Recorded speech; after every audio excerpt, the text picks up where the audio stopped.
এই তো ভোরবেলা উঠে গিয়েছি।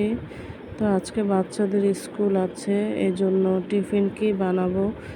তো ভাবলাম যে ফ্রোজেন করা কিছু চিকেন ফ্রাই আছে, এগুলো নামিয়ে নিচ্ছি।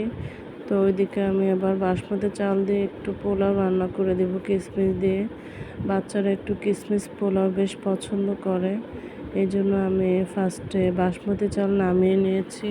ওইদিকে বাসমতি চাল একটু ভিজিয়ে রেখেছি, কারণ বাসমতি চাল ভিজিয়ে রাখলে আসলে চালগুলো বেশ সুন্দর নুডলসের মতো লম্বা হয়, আর এটাই বাচ্চারা বেশ পছন্দ করে। তো এই জন্য মোটামুটি 20 মিনিটের মতো ভিজিয়ে রাখতে হয়। ওইদিকে পেঁয়াজ দিয়েছি, পেঁয়াজটা লাল লাল করে ভেজে নিচ্ছি।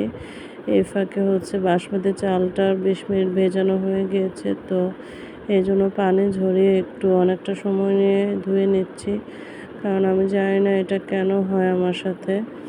তো যখনই আমি পোলার চাল, বাসমতি চাল এগুলো ওয়াশ করতে যাই, আমার কাছে মনে হয় যে ঘোলা পানি বের হতেই থাকে।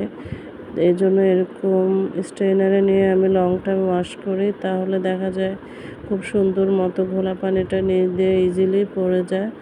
তো তখন ওই অবস্থায় পানি ঝরিয়ে রাখলে সেই চালটা দিয়ে পোলাও বা বিরিয়ানি রান্না করলে সেটা বেশ ঝরঝরে হয়। তো এই তো পেঁয়াজটা লাল লাল করে ভেজে নিয়েছি।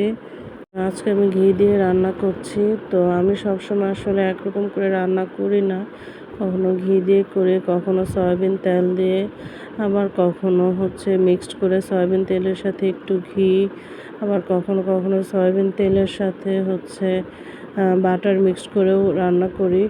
একটু সামান্য এদিক সেদিক করে দিলে আসলে বাচ্চারা পছন্দ করে, তো নিজেদেরও ভালো লাগে, একটু স্বাদের হালকা পাতলা ভ্যারিয়েশন আসে। তো এই তো ওইদিকে আমার পোলাওটা রান্না হচ্ছে, আর এদিকে আমি চিকেন ফ্রাইগুলো ভেজে নিচ্ছি।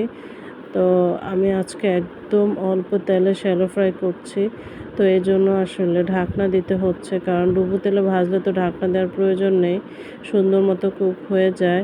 কিন্তু এরকম করে অল্প তেলে যদি আমি ভাজতে যাই, সেক্ষেত্রে আসলে একটু ঢাকনা দিয়ে কাভার করলে খুব সুন্দর কুকড হয়, কোনো দিকে কাঁচা থাকে না, অল্প টাইমে খুব সুন্দর মতো কুক হয়ে যায়।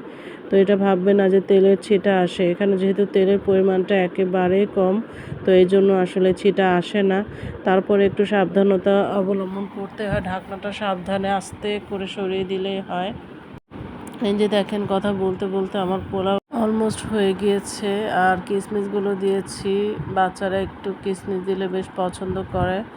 ওইদিকে আমার চিকেন ফ্রাইটাও প্রায় হয়ে এসেছে। তো ভালো থাকবেন সবাই, আল্লাহ হাফেজ।